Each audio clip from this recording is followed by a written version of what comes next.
Working Cows Podcast, episode 236. Welcome to the podcast that gives producers a platform to discuss and share paradigm-challenging practices.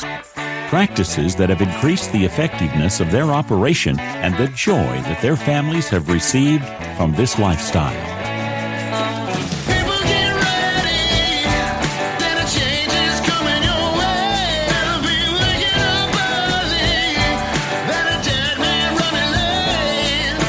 Howdy, everybody. This is Clay Connery, host of the Working Cows Podcast, powered by the Global Ag Network. And this episode is brought to you by Ag Explore International. So what makes Ag Explore different? Well, they are innovators, bringing together talent, global resources, and experience to face critical farming needs head on. AgX is an industry leader, developing field-proven, cutting-edge technologies that have revolutionized farming. They learn continuously because they know current knowledge is never good enough. Forging ahead, always with technology-driven products to enhance yields and maximize investments, Ag Explore is the farmer's champion. Want to know more? Reach out by visiting agexplore.com. That's agexplore.com. Very excited to welcome back to the show today Gordon Decker and Craig Thompson.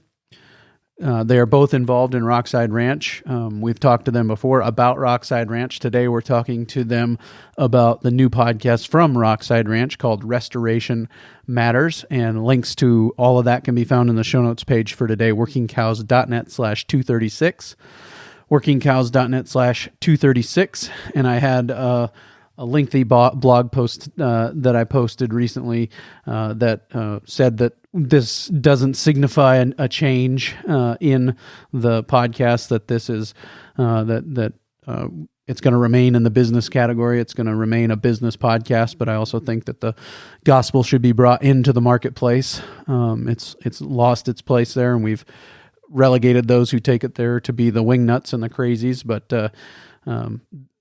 the next couple of weeks are going to be heavily influenced by the role of faith in podcasting, but that just happened in God's providence, and that I would release that podcast and or release that blog post and have these podcasts back to back that are both pretty heavily influenced about the role of faith in farming and ranching, but it holds true.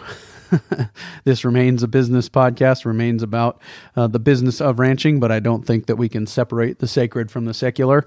It's all Jesus's. He is Lord, as the blog post said. He owns it all, and so we give him glory and honor and praise in those regards, and we want to have a holistic life, not just holistic in animals and land and people, but mentally, emotionally, physically, spiritually, financially, holistic. The Hebrew idea of shalom, full holistic peace, comes to mind. But anyways, back to our episode for today. We're talking to Gordon Decker and Craig Thompson about the new podcast, Restoration Matters, and the continuing and expanding work of Rockside Ranch. So really look forward to this discussion today, and happy to welcome back to the Working Cows Podcast, Craig Thompson and Gordon Decker. Yeah, thanks for having us, Clay. Yes, thank you, Clay. Yeah, welcome back, guys. It's been good to watch the growth of the Rockside program, and just was perusing the website a while back and came across the new Restoration Matters podcast. So always excited to see a new podcast started, especially a new podcast in, I would say, in the agricultural space. Maybe more on the people side of the agricultural space. But could you tell me, Craig, how you landed on that name? I'm kind of a fan of names of podcasts and the significance that they have, and always a fan of a podcast name that is a play on words, maybe in more than one way. So could you talk to me about that? Yeah, you bet. So Restoration Matters, the podcast, is all about ways to restore relationship with God and others.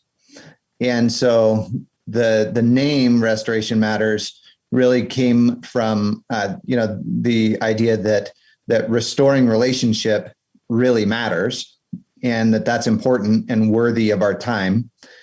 And also on the podcast, we talk about matters of restoration. So that's the play on words for sure. You kind of drop that restore relationship with God and others. That's, Jesus's statement, right? Love the Lord your God with all your heart, soul, mind, and love your neighbor as yourself. Yeah. So it's got both pieces kind of right there. I think of the other thing that you mentioned there is that restoration is important work, and it's not easy work. It's it's difficult work. It's work that takes time. Can you kind of lay out the time side of what you guys are doing and how it's working and what you guys have been seeing? Yeah. Well, the podcast was really born out of this desire that we constantly heard from families. Rockside is a program. It's a life restoration program for young men who are in crisis of some kind. And we would constantly be getting phone calls or getting emails from family members saying, I really want to help my son, grandson, nephew, friend, whoever it was. But they're not ready to come to the ranch to go through the program. What can I do? And so there was this desire that we wanted to try to meet and serve those people in that situation. And in talking about it and in doing the podcast, we recognize the fact that when a relationship is damaged, that restoring that relationship does take a lot of time. And in our world today, if you're like me, you kind of want and sometimes even expect a quick fix, or you want or expect something to be instantaneous. And so if we bring that attitude to relationship and try to go the expedient way to restore a relationship and get back to a healthy spot, we can be disappointed a lot over and over and over again. And so we really just are trying to examine different topics, things that we've seen at the ranch. And as we have walked with guys who are restoring their lives for the last 10 years, we've seen these themes that recur in that process. And so we're trying to equip anyone who's interested in some of these tools that we've seen work over the long term. Sure. And I guess, would it be also, like you were saying, kind of a tool for the people that are wanting to send a student to learn, how do I start to restore that relationship with them, and what are some of the ways that I can, just start this process where I'm at for now before we can maybe get to the step of them coming to the program? Absolutely. Yeah. The program at Rockside is an 8-month residential program. And so that's a huge commitment. And I mean, right there, that speaks to how much we believe that time is a key component of life restoration. And so plenty of guys aren't ready to make that commitment, and maybe they won't be for the time being, but maybe they won't ever be. And so that can feel hopeless if you're in a relationship that needs restoration, to feel like, man, nothing is going to change unless we do this extreme measure of going to a residential program. But the truth is that we can actually begin to restore a relationship immediately. And one of the things that we try to focus on in the podcast is just the things that we have control over. What are the things that I can do and changes I can make in my own self, my own approach, the words that I use, the attitude that I have, the perspective that I have to begin to restore that relationship, even if it's just one-sided at this point. Gordon, you're a little bit farther down the road, and actually we'll talk about it later, but you've gotten pretty intimately involved with Rockside over the last few months. But kind of what's been your experience and your perspective as far as seeing maybe some guys that you've had a connection with go out to California, get started in the program, and kind of seeing the process that they've been going through? Yeah, it's been just such a blessing to see lives changed and relationships restored. From South Dakota in 2021, we had 5 men go to Northern California. We had 10 men that were involved in the workforce program in Rapid City. And so all the information that's being used on the podcast and in the program is here in South Dakota, benefiting South Dakotans. It's just amazing to see the tools that are available to see lives restored, relationships restored. Gordon, you mentioned that five guys from South Dakota in 2021 went out to the program, and then you mentioned the workforce house, and that's in Rapid City, South Dakota. What is the workforce house? How does somebody? Is that a post grad program from Rockside, or how does that work? Yeah, absolutely. The Rockside Ranch is the 8-month residential, and then workforce is the continuation of that relationship if the student chooses to. And we have the workforce program in Etna, California, and Rapid City, South Dakota.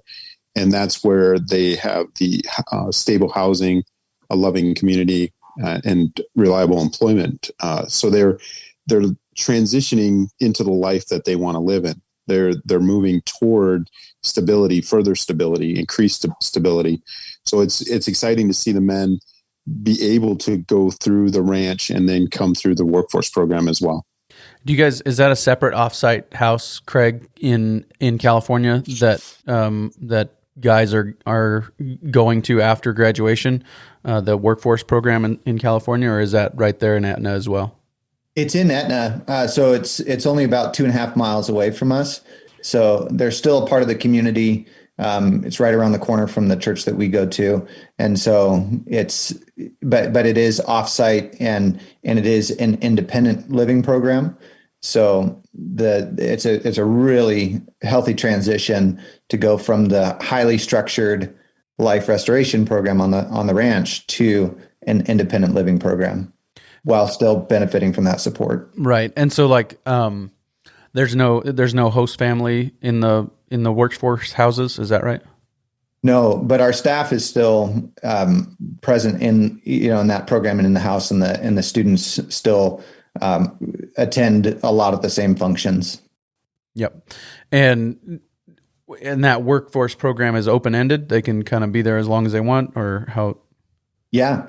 So we've designed it to be up to 4 years. And so that way, if a student graduates and they want to attend either a 4-year apprenticeship or a college program, that they could stay in that house for up to that period of time. The longest that we've had a student in the workforce program has been about 1.5 years.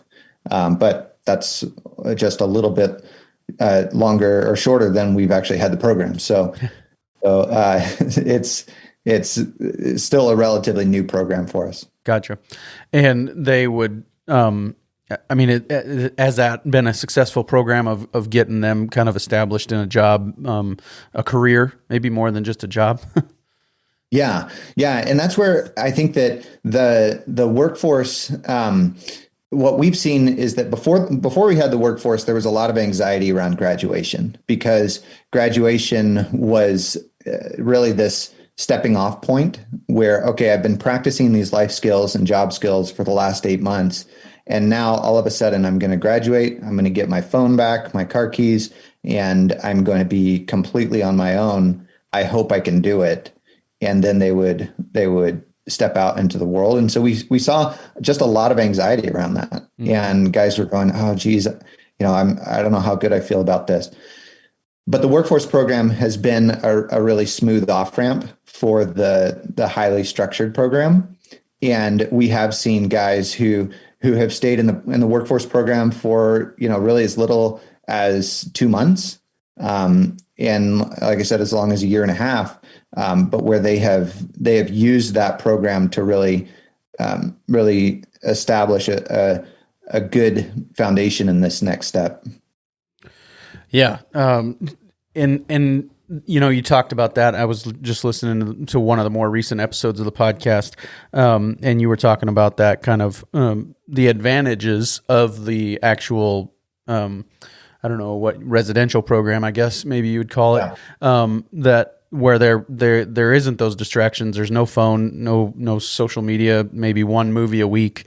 Yeah. The rest of the time it's community, it's playing ping pong and a lot of work. Yeah. That by the time 9 o'clock rolls around, those guys are pretty tired and ready to go to bed for the most part. So, but then that also presents a set of challenges in the transition away from that highly structured program, as you were just saying. So talk to me a little bit about some of the, have guys shared with you any of the realizations that they've come to after 8 months away from kind of media in general, and then kind of just some of the things that they've experienced as a result of that break with where we're so inundated with these technologies. Have they shared with you any of the fruit of that? Yeah. Yeah. And that's actually been really exciting. So we've had guys who have graduated and we keep their smartphones. Every guy comes with a smartphone. And so we have their smartphones, and locked in a cabinet while they're here. And so when they get ready to graduate and we go to give it back to them, I've actually had several guys say, you know what, I don't want it. I think I'm going to get a flip phone, which is really cool.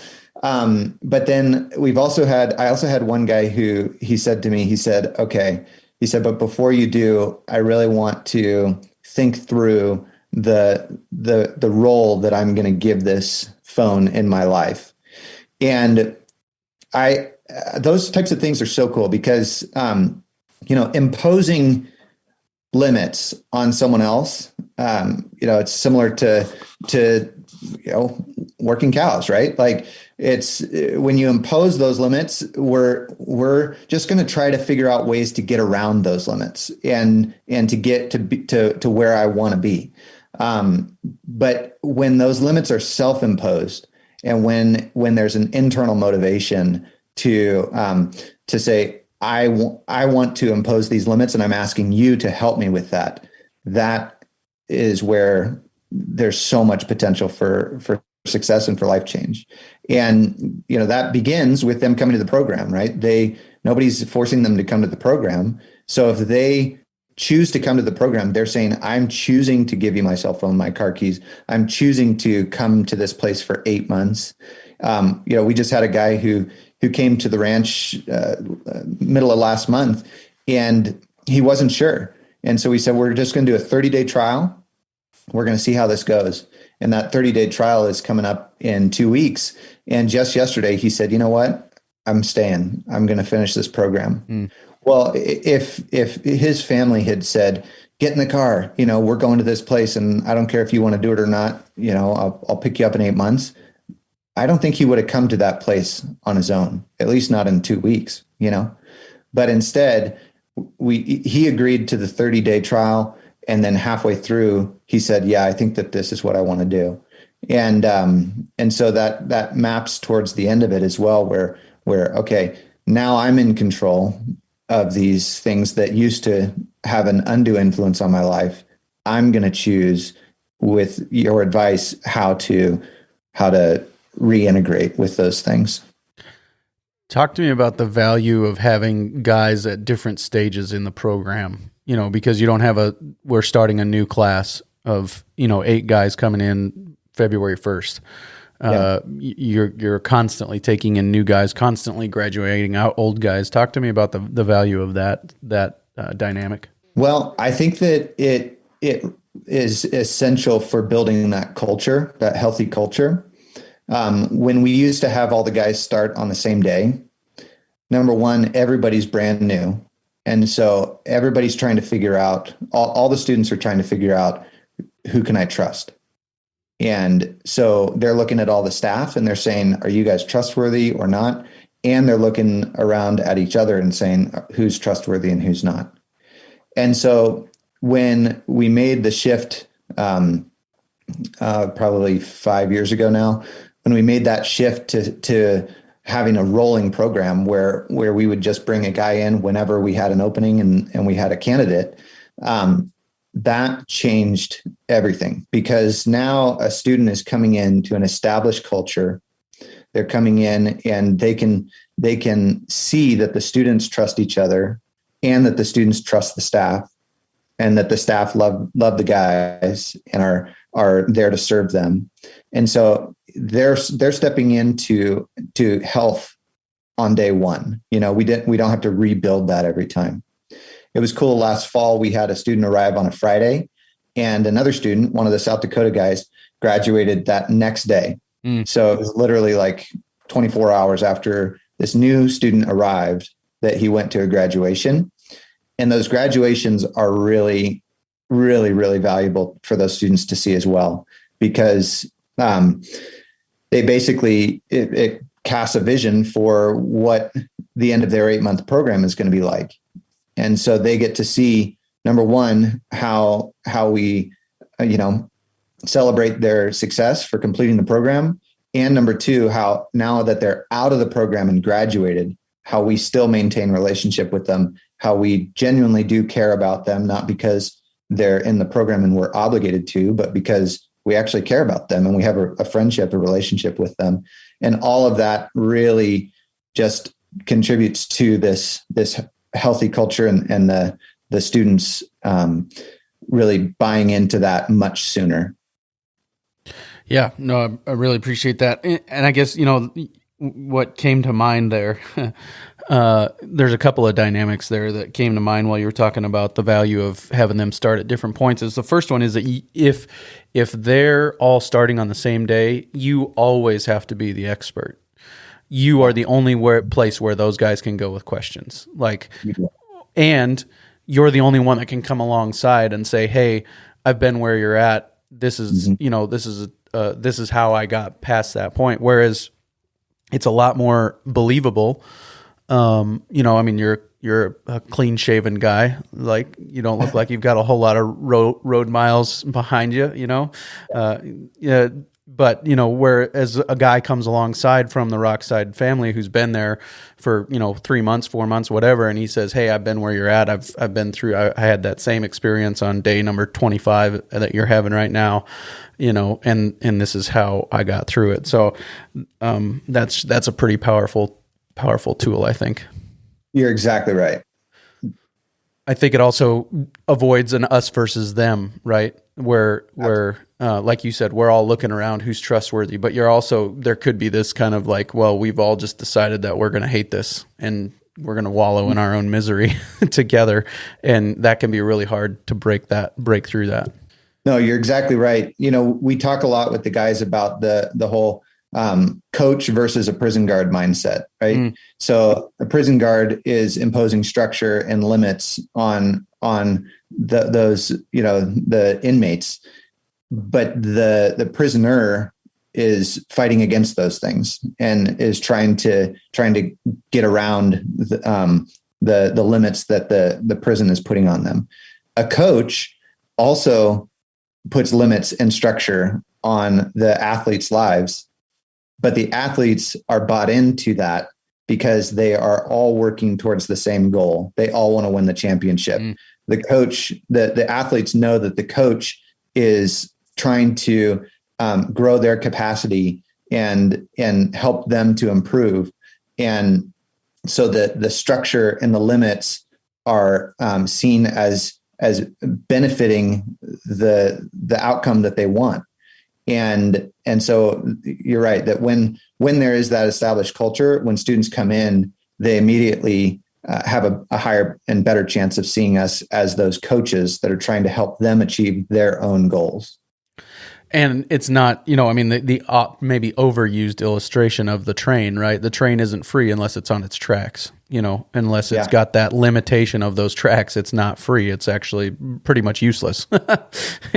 So, Gordon, what's your perspective on that, starting at different points and some of those, just the design of the program? Absolutely. I've gotten to visit the ranch 3 times now in the last year, roughly. And I've seen the senior students, the ones that have been there longer, interacting with the younger students. And I've seen those dynamics as an outsider coming in for a short amount of time. It's been amazing to see the differences in their relationships as they grow and as they build.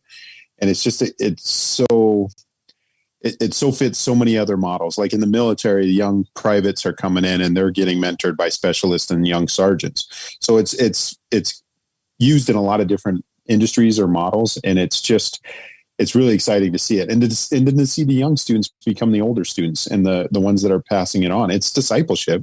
It's another form of discipleship in the sense that the young are being poured into, and then they're going to turn around and pour into those that come in behind them. The show notes page for today is workingcows.net/236. Workingcows.net/236 will be the show notes page for today. And I so appreciate your approach to the podcast, what you guys have been doing just from a technical podcasting perspective. RocksideRanch.org/podcast will be one of the links that is up there. Go there, subscribe to the podcast. It's everywhere normal people get their podcasts.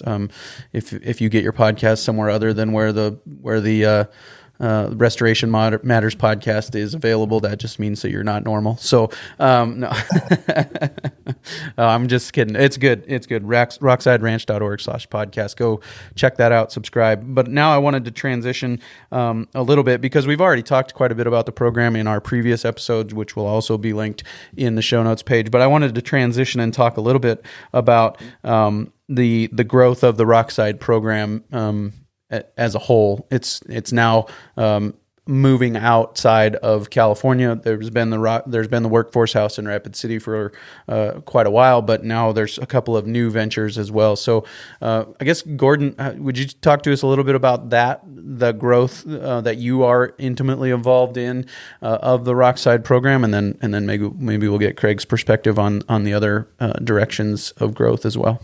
Yeah, thank you for the question. It's been really such a blessing to see God work in such amazing ways over such a short amount of time. The first time I ever went to the ranch was in January of 2021. And that's when Craig and I sat down and shared a vision of the possible expansion into South Dakota. To take that from meeting a landowner in March, starting to rent a ranch in June of 2021, and then having built that out over the last 6-7 months now, to see that we're within 3 to 6 months, maybe a little bit more, maybe a little less. But the reality is we're getting close to being able to have students in South Dakota because God is moving and making things work and lining things up. And that includes a host family. That's been such amazing blessing to have made contact with a host family that has moved to the ranch, Rockside Ranch, Black Hills. And their whole family, they have 4 boys between the ages of 6 and 10, and their whole family has been excited about being in this kind of a ministry. God's been preparing them for it, and to see them transitioning into that as well. The team that's building, the community that's rallying, the things that are happening that are just amazing to see how far we've come in such a short amount of time. So yeah, very good. I'm excited to see that. It's just, it's 100 miles south of me, but everything is 100 miles south of me. So I'm excited. I'm excited to see that that opportunity and to be involved in it on a small scale. Just has really been an exciting thing for me, and I'm hoping to get it off the ground. Actually, I think last time we talked, the episode released in May of 2021, but last time we talked, it was probably around this same time of the year, and you guys were just, I don't think the deal was maybe even inked yet as far as the opportunity that was going on there near Rapid City, South Dakota. So we couldn't say too much about it then, but I'm excited to see the location. I've been there, I've seen it, and really the location has phenomenal potential. So looking forward to seeing some students there in the very near future, Lord willing. So, Craig, could you talk to me also about some of the other growth that's going on with Rockside? Yeah, and even just to start with the philosophy of growth and expansion. We have at the ranch here in Etna, we serve up to 8 guys at a time, and so it's very small. And I think that's such a requirement for real, true, authentic restoration, is that it's very individual. It can't, there's not really a wholesale, approach to that level of life restoration. And so as we were talking about, what what do we want to see as we're serving 8 guys at a time, which comes out to about 12 guys a year? If God wanted to grow that, how would he do it? And we really felt like the best and most true to our model way to do that is to actually partner with other farms and ranches. So rather than growing the Etna location to serve 50 or 100 guys a year, let's work with other farms and ranches that could also serve a really small number of guys per year. And there's really no end to where that could go. And the first one, like we were just talking about, ended up being in South Dakota. And so that's been just a really, really exciting opportunity to get to know the families involved with the ranch out there. It's called Dry Creek Farm and Ranch. And then as a result of the podcast that we did last spring, I got a phone call from now friends of ours in Michigan. We hadn't met them at the time. And they said, hey, this is something that we have really been doing already, but we would love to partner together with the existing Rockside organization and just benefit from that partnership. And so we are now in partnership with a farm in Michigan, and they will begin accepting students later on this spring as well. They were just here. They actually just left yesterday. They visited for the last week. And it's been so encouraging, not only for us, but hopefully for the other farmers involved and ranchers involved, just to meet other people with a shared vision and a shared heart for wanting to use agriculture and using a farm setting to impact the lives of other people. And traditionally, I grew up in a farming family, and it's a pretty small knit group on a farm, and so it's a very different model to be having such regular newcomers into that farming family. But I think we talked about this a little bit last time, that farms are treasure chests for skills and life lessons and character traits that that our society is in desperate need of right now. So part of the decentralized approach, if I can use that word, is a commitment to keeping it small. Is that right? That's right. Keeping the localities small. Yeah. And yep. That's because, there's value in that. I don't like the word intimacy, but there's the value in the transparency or the intimacy, if that's the best word I can come up with in the moment. Yeah. With a small group of guys, you can't really hide. You can't skate through nearly as easily as you could with a large group where you could blend into the background. And really, truly, look at the model that Christ used, right? That he could have had, 10,000 disciples if he wanted to. But instead he said, we're going to focus on 12 and then it completely changed the world. Yeah. And again, I think that's the other beautiful part of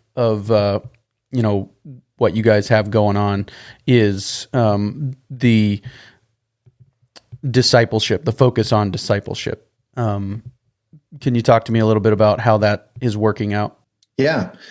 We are a faith-based program. And so when a student comes to the ranch, we don't require that they have a personal faith. However, we do let them know that you're coming into a community of Christians, and we're trying to live our lives according to what it says in the Bible. And so when students come to the ranch, we do have a time of worship every day where we read a couple of chapters of scripture and talk about it and sing a few songs. But really that and going to church is the extent of our really organized time of discussing spiritual topics.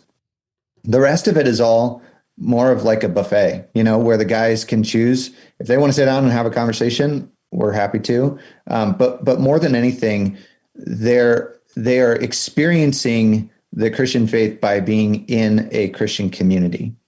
And I think that unfortunately the world has a skewed perspective of what Christian community is. In large part, that's we can take some responsibility for that as Christians. But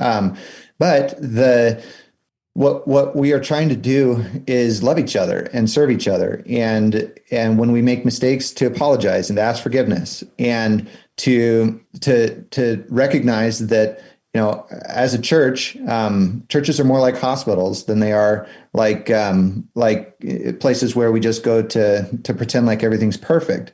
And so they get to see that. I'm sitting in a room that's next to my house, but I can see the student house from where I'm sitting. And so they get to see our family every day, up close and personal, the good, the bad, the ugly. They came over for coffee this morning at 6:00, and I realized that I hadn't done the dishes from last night. And so it's like they get to see that, oh, you're not perfect. And so I think that's such a, I think the experience that they have in this community really completely changes a lot of what they have experienced or expected about being around Christians. I've used this example before, and it's not necessarily original with me, but you really aren't making disciples until the people you're discipling have seen you repent to your wife. Yeah, totally. Exactly right. I mean, that's real discipleship, and also, repenting to them when you are working on a broken water line and you fly off the handle, and like, I'm sorry, that, was not Christ-like. And I think go ahead. That's so funny that you were just saying that. So literally this morning we were sitting around drinking coffee, and we were talking about one of the first times that my wife and I were loading pigs. And so we're loading pigs, it gets dark, and there's one pig that won't go into the trailer. There's always that one pig, right? And so not only is it now dark, but now it's starting to rain. And the pig will not go into the trailer. It keeps busting out of the fence and running through the pasture. So we had to catch it and bring it back in, all this stuff. And so I was telling them, I said, yeah. And I had used a bit of colorful language at one point. And my wife looked at me and she said, "You need to examine your heart right now." And we were just laughing, like, man, so it was such a classic thing to say in the moment. That in the moment, did I appreciate that? Not really, right? I was so mad. But we've laughed about it for, years now, that's true. And that's such a small and trivial example of just how, when you're living this close to each other, you really do see everything. Sure. Gordon, could you talk to me a little bit about the needs as far as it is related to moving forward in the Black Hills? What are the next things on the list as far as moving forward? Yeah, thank you for the question. We are currently working on getting a second house that was donated by your church, and we really appreciate that. Such a blessing. We're working on a retired parsonage and a retired church building coming to the property to create the space that we need in order to have a host family in one home and the students in another. So we're working on that program. That's the biggest challenge for us right now, is to get that second house set up, and then to develop out our staff that we need in order to be able to host young men as students in this program. Things are coming together, but we're definitely looking for those partnerships of prayer and support and volunteering. And we're always looking to just build that community together. And right now, the barriers to moving the parsonage and the church building here at Prairie Home Church are financial. I mean, pretty much at this point. Yeah, they're pretty much financial. It's that's the main part of it, is to have the money to be able to move it and to renovate it and to get it ready for the host family. How would people go about partnering with Rockside financially? What would that look like? Greg, do you want to take that question? Sure. Yeah. And thanks for asking that, Clay. So the best place to go is rocksideranch.org/give, or if you just go to rocksideranch.org, there's a give button at the top. And on that give page, there's the opportunity to designate a gift to a certain site. And so under that give page, in that form, there's an opportunity to say for the South Dakota or the Rockside Ranch Black Hills site. Very cool. Can you talk to me about what if somebody wanted to get involved? I mean, you had somebody reach out as a result of the last podcast and get going. And then I just got a text from a friend of mine, a previous guest of the Working Cows podcast, was sitting in his executive link meeting with Ranch Management Consultants, which is it's basically the workforce housing version of what Ranching for Profit does. They have a 7-day school, and then you go and you become part of a peer advisory board. And so he was sitting at his peer advisory board, and on the agenda was somebody wanting to start a recovery program in their, on their ranch for people to come. I don't know any more specifics than that. Never heard any follow up from that. But anyway, so could you talk about the process maybe of getting involved and starting another one? Are you guys open to that, or what's that look like? Yeah, absolutely. We're pretty open-handed with all of this. So this is not something that we don't have, a 50-state strategy of getting a Rockside in every state. More than anything, we're just saying, hey, really, God helped us get to where we are today. And so if God can use us in any way to help start another program on another ranch, we're all in. So it's been neat to work with the family in Michigan at Shady Creek Farm. And I have also gotten a few other emails from folks who are doing similar ministry or who are dreaming about doing similar ministry, saying, "Hey, could we just talk on the phone?" And so I've been able to talk now with a rancher down in Georgia, and have been emailing with a rancher in Pennsylvania. And so it's just been neat to see how those opportunities have come through the Working Cows community. And so I guess what I'm saying is there's really two pathways if someone's interested. Number one would be to actually partner together. And the other would be to just say, hey, how can we help? Everything that we've developed, we view as a gift from the Lord. So we'll give it away. And so, yeah, if you want to know our schedule, if you want to know our handbook, if you want to know our philosophies, by all means, let us help in any way that we can. And the best way to do that would be to send me an email. My email address is craig@rocksideranch.org, CRAIG@rocksideranch.org. And then we can set up a time to talk more. And let me just make a pitch to the people listening. If you're not involved in the ministry of this recovery ministry, I'm guessing that the people that are involved in it are probably sinking whatever disposable income they have into making that happen. And so Craig's probably not getting paid a consulting fee for talking on the phone to these guys. And I'm not asking the guys that are calling to pay a consulting fee, but if you have the ability to throw a few shekels Craig's direction for his consulting, I would appreciate your partnership in that. rocksideranch.org/give. If you can go do that, that would be great. Thanks, Clay. Yeah. Are you guys, when somebody partners with Rockside to start a new place, say in South Dakota or Michigan, especially I think the one in Michigan, he was already up and running doing some of this work, right?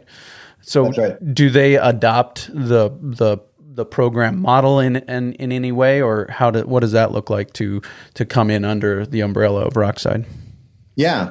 So what we've really seen is that most farmers are interested in farming, and I haven't yet met a farmer or a rancher who said, what I really love doing is all the administrative side of agriculture, And so what we've really learned is that the value that we can provide as a nonprofit organization is to do the heavy lifting on the administrative side of the program and operation. And so what we have done in Michigan, what we are doing in South Dakota as well, is to say, all right, this program, we know that this program works. We know that this schedule works. We know that these the components that we have gotten to develop over the last 10 years really fit well on top of an existing farming and ranching enterprise. And so how can we be that admin support to allow the partner farm to continue focusing on what they're good at, which is farming or ranching, and then the ministry of actually working with the guys.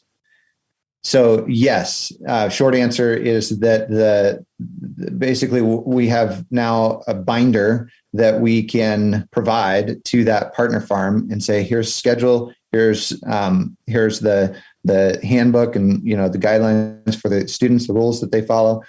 Here's the philosophy of what we do, the curriculum for the classes that we teach, all of those things. And, in Michigan, for instance, we just hired 2 staff over there, a program director and an operations manager. And so we're in the process right now of just integrating those staff into that existing farm, so that the farmer, and they're not the ones who are saying, wow, now I have to run a program. Well, no, the program staff is going to run the program. You are the one who's just going to continue doing what you're already good at, which is running the farm. Sure. And then practically, does that look like they are helping with the students are helping with the day-to-day jobs around the ranch or the farm? And I think that the distinction starts at the 100th meridian. So that tends to be, you get past that 100th meridian, you get east of that, and they're farmers. So when you talk about ranchers in Pennsylvania and Georgia, I'm like, I wonder if they're calling themselves that. But yes, but I know. I think you said in the last episode, everything in California is a ranch. Is that right? Yeah, I mean, yes, and I've found that no matter who I'm talking to, I usually choose the wrong term and I offend them. So it's great. So I was mocked by a whole country one time, the UK, when I called this guy's place a ranch, and I heard about it on Twitter. Yeah. So yeah, well,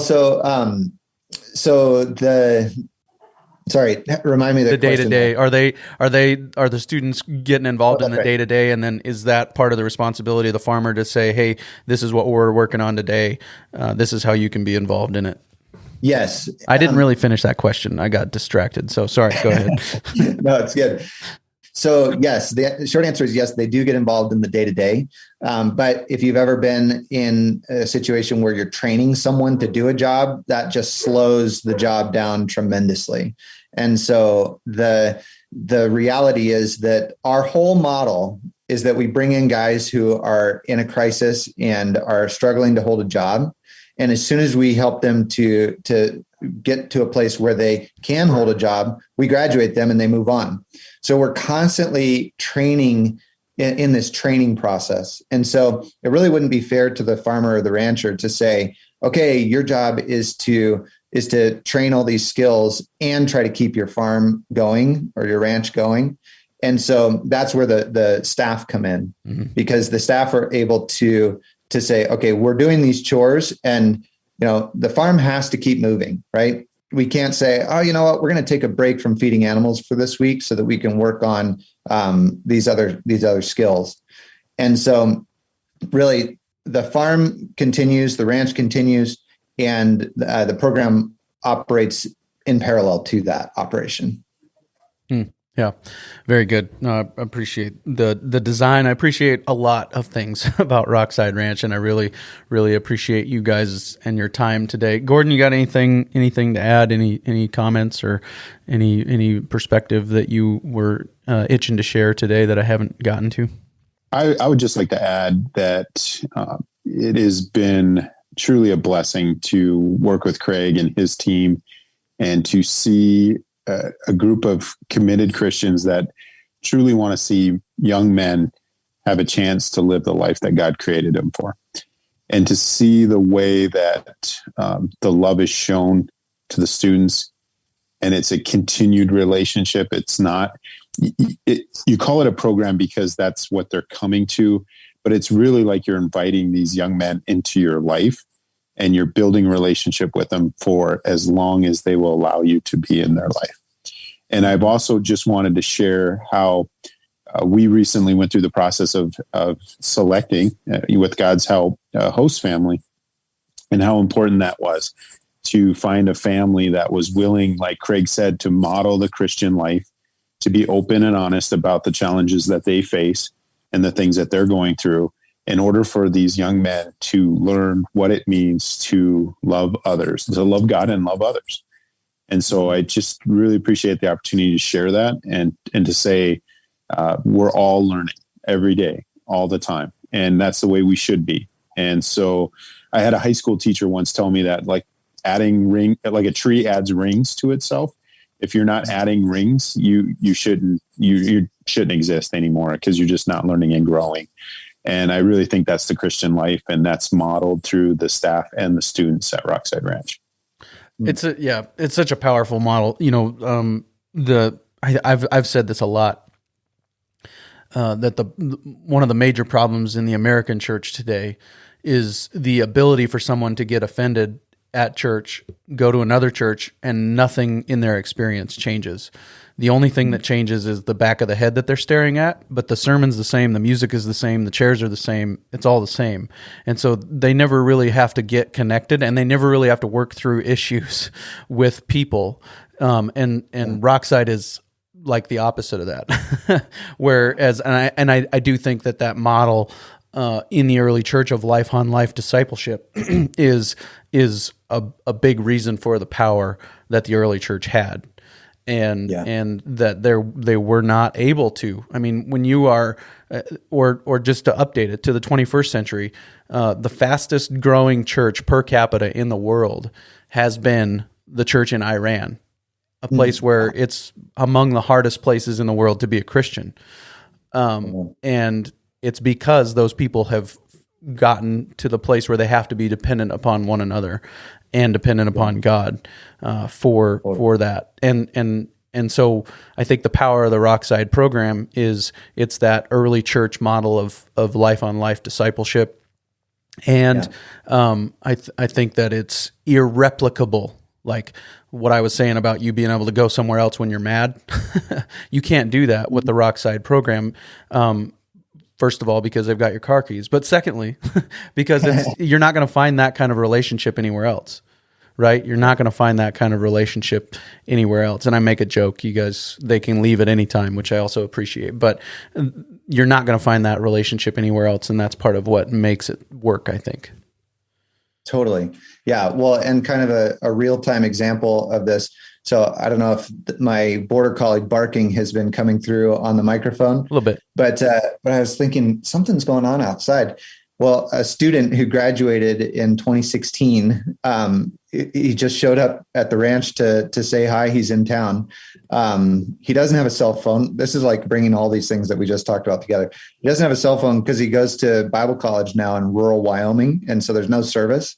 And so I'm hearing him talk to my wife and a couple of the staff out there, and they're laughing and telling stories. But that's just, it is so cool to see how the guys continue to feel like family and continue to feel welcome, to the point of saying, 6 years after I graduated this program, I can just come by and I know that I'm going to be welcomed and received. And that's just, that's the joy that we have as being in these guys' lives. I mean, I always tell the guys that. I say this is the biggest blessing for us.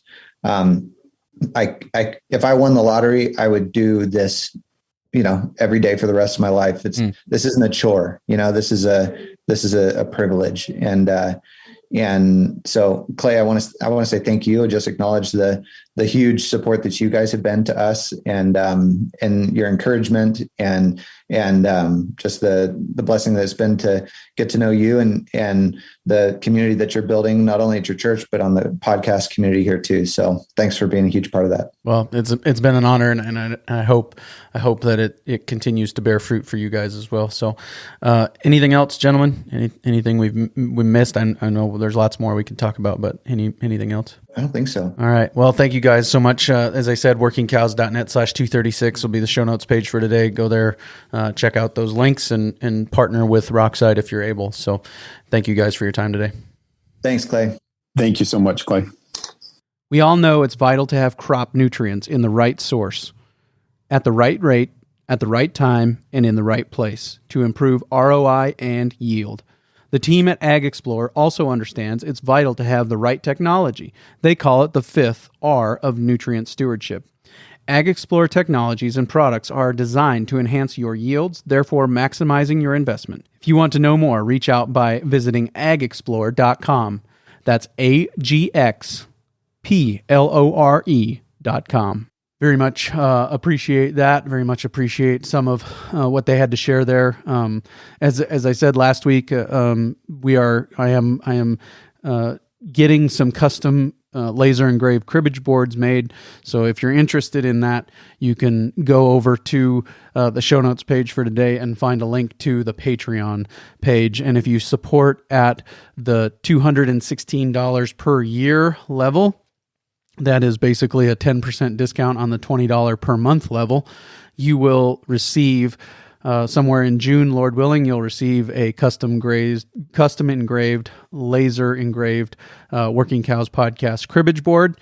All the people who've already been supporting at the $20 per month level or the $216 per year level will be getting those, so they don't need to do anything. But any new signups, if you sign up at the yearly support level between now and the beginning of June, I'll be sending those out somewhere around the middle of June, depending on how long it takes for them to get made. So if you're interested in that, that's an opportunity. Really looking forward to next week's episode. It's what I'm calling people first grazing. Something that I've really started to think a lot about as I've gotten the opportunity to implement a lot of these ideas over the last 3 years as we've been in charge of managing our own piece of land that God has entrusted to us. I've been thinking a lot about how do we balance the workload and the demands on people and good grazing. And so a friend of mine, somebody I would count a friend, I will be welcoming to the show.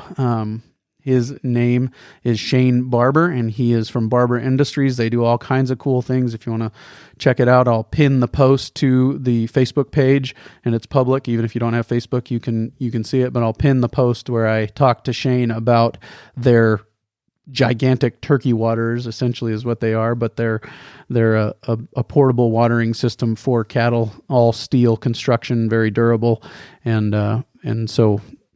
I'll post that at the top of the Facebook page. You can check that out, and then we'll be talking to Shane next week on the Working Cows podcast about people first grazing. We'll see you then. We invite you to visit workingcows.net to subscribe to the show via iTunes or Stitcher. You'll also find detailed show notes pages, resources from our guests, and the industry leaders who have influenced them. For more ideas on putting your cows to work for you in a more profitable way, tune in next week.